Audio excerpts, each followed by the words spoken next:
तैमूर लंगड़ा जो Genghis Khan का वंशज था। चंगेज खान को कौन नहीं जानता है।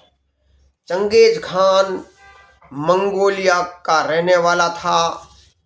उसने यूरोप और अरब के देशों को धूल धूसरित कर दिया था।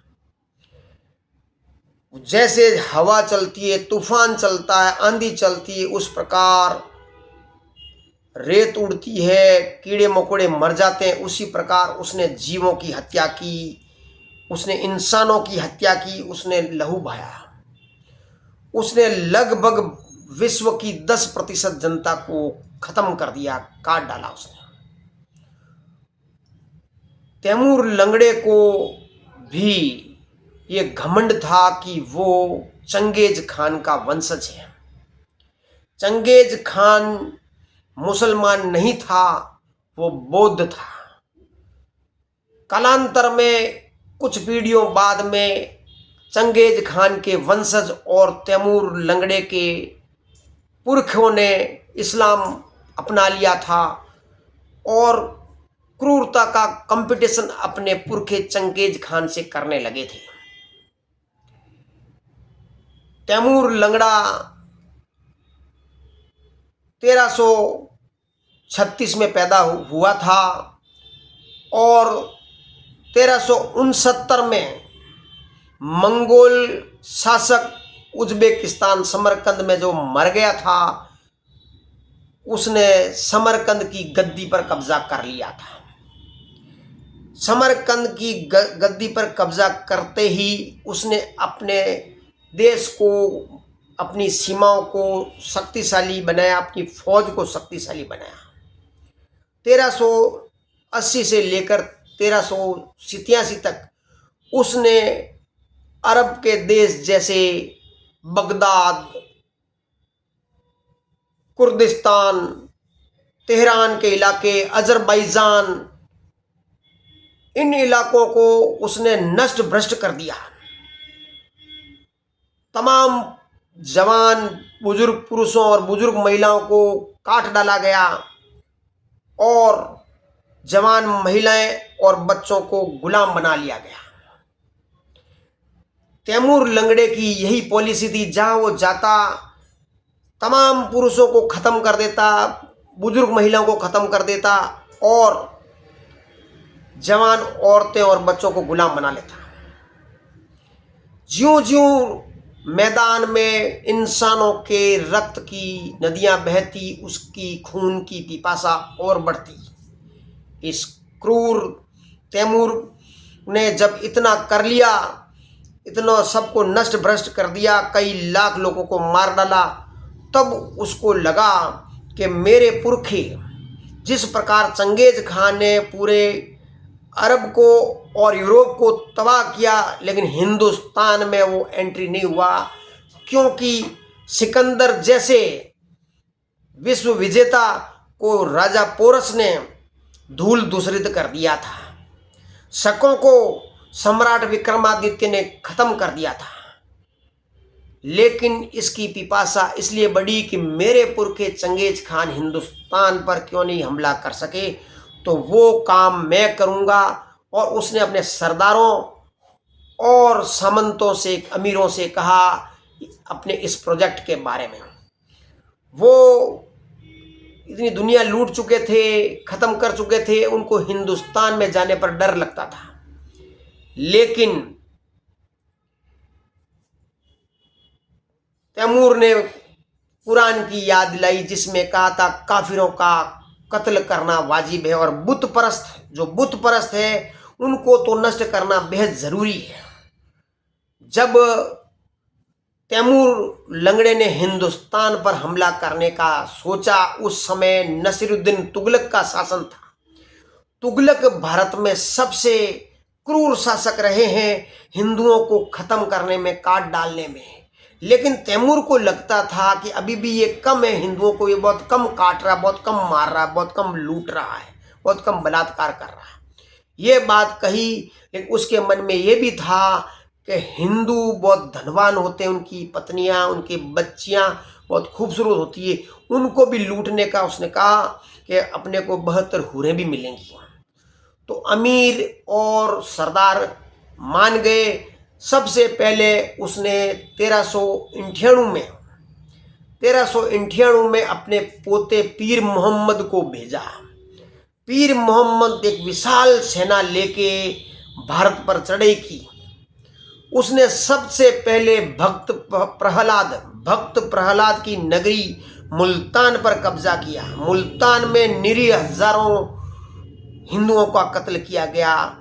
6 महीने के घेरे डालने पर उस पर मुल्तान के किले पर इसका कब्जा हुआ।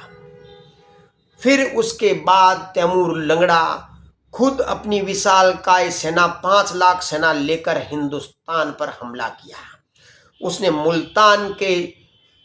मुल्तान से पूर्वी उत्तर दिशा में 100 किलोमीटर दूर के नगरों को लूटना प्रारंभ किया। उसने वही अपनी पॉलिसी अपनाई, तमाम हिंदू पुरुषों को और बुजुर्ग महिलाओं को काट डाला, जवान औरतों और बच्चों को गुलाम बनाया। तैमूर लंगड़े ने फिर भटनेर, भाटियों के किले, जो आज राजस्थान का गंगानगर में भटनेर है, भाटियों का गढ़ था, वहां पर भी इसने क्रूरता पूर्वक हमले किए, लेकिन भाटी सोरसास है जो उनके बस में नहीं आ रहे थे। लेकिन इस टिड्डियों के दल ने उन बहादुर भाटियों को भी हरा दिया। भाटियों ने जो वर्षों से जो रसद और सारो सामान इकट्ठा कर रखा था वो नष्ट कर दिया। बड़े भवन धूल दूसरित कर दिए गए, जानवरों को जला दिए गए, फसलों को जला दिया गया और तमाम तरह के ये क्रूरताओं की हद पार की गई। यहाँ पे भी वही, हर इलाके को जीतने के बाद जिस प्रकार हिंदू पुरुषों को काट देना, बुजुर्ग महिलाओं को काट देना और जवान महिलाओं और बच्चों को गुलाम बना देने की उसकी नीति थी। उसके बाद में वो भटनेर को रौंदने के बाद मेवात पहुंचा। मेवात में भी उसने क्रूरता की हदें पार कर दी थी। मेवात में लाखों हिंदुओं को मुसलमान बनाया गया और जो डर के भाग के, जो खेत खलियान से, ढाणियों से, गांवों से अपने बच्चे, अपनी पत्नियों, बहनों और कुछ मूल्यवान संपत्ति लेकर दिल्ली में आए बचने के लिए, तैमूर ने दिल्ली में एंट्री की। उससे पहले, एंट्री करने से पहले नसीरुद्दीन तुगलक ने 40,000 पैदल, 10,000 घुड़सवार और 120 हाथियों की विशाल फौज तैमूर लंगड़े का सामना करने के लिए आई। लेकिन तैमूर लंगड़े की क्रूरतम सेना ने उस तुगलकों की विशाल सेना को नष्ट कर दिया। नसीरुद्दीन तुगलक मैदान छोड़कर भाग गया, वजीर भी उसका भाग गया। उसके बाद में तैमूर दिल्ली में एंट्री करता है, 5 दिन तक दिल्ली को तबाह करता है, एक एक भवन, एक एक मंदिर को नष्ट करता है। जिस प्रकार चूहों को ढूंढकर बिल से निकालकर एक एक हिरणों का जो हत्या होती, हिरणों को पकड़कर जिस प्रकार हिंदुओं को काटा गया, मारा गया, वो बड़ा ही शोचनीय था। यहाँ पर भी तमाम हिंदुओं को काट डाला गया, तमाम बुजुर्ग महिलाओं को काट डाला गया, जवान महिलाओं और बच्चों को गुलाम बनाया गया। इसी प्रकार जाटों के इलाकों में भी उसने जाटों के साथ भी यही किया था। उसने नगर, लाहौर, भटनेर, दिल्ली, हरिद्वार, इन तमाम इलाकों में जिस प्रकार एक दिन में इसका टारगेट था, एक दिन में 1 लाख हिंदुओं को काटेगा, इस प्रकार उसने ऐसा करते करते 10 लाख हिंदुओं की हत्या की।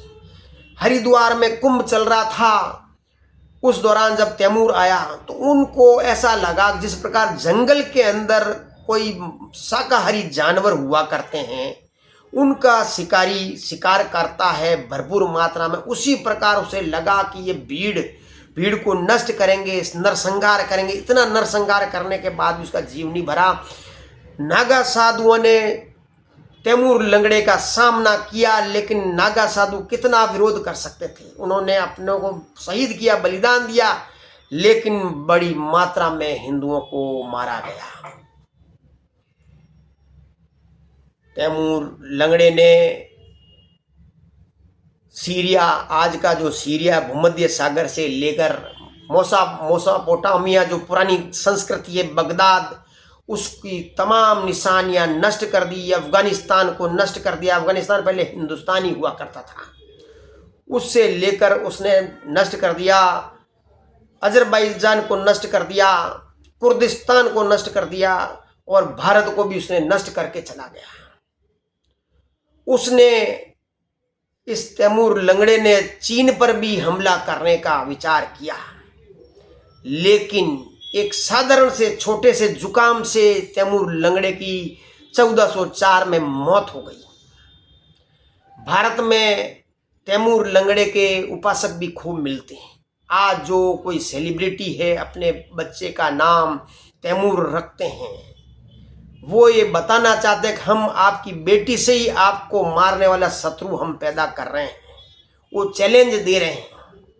क्या पता कल क्या हो, कोई जवान हिंदू अपना इतिहास जान ले, फिर उस तैमूर का क्या होगा, ये तो समय बताएगा। तैमूर लंगड़ा भारत का एक दुश्मन था, एक खलनायक था। इसको किसी सूरत में इसकी तारीफ नहीं की जानी चाहिए। आज समरकंद जहाँ उज्बेकिस्तान है, उज्बेकिस्तान का वो राष्ट्रीय हीरो है, लेकिन तैमूर लंगड़ा हमारे देश का हीरो नहीं है, हमारे देश का शत्रु है। जय हिंद।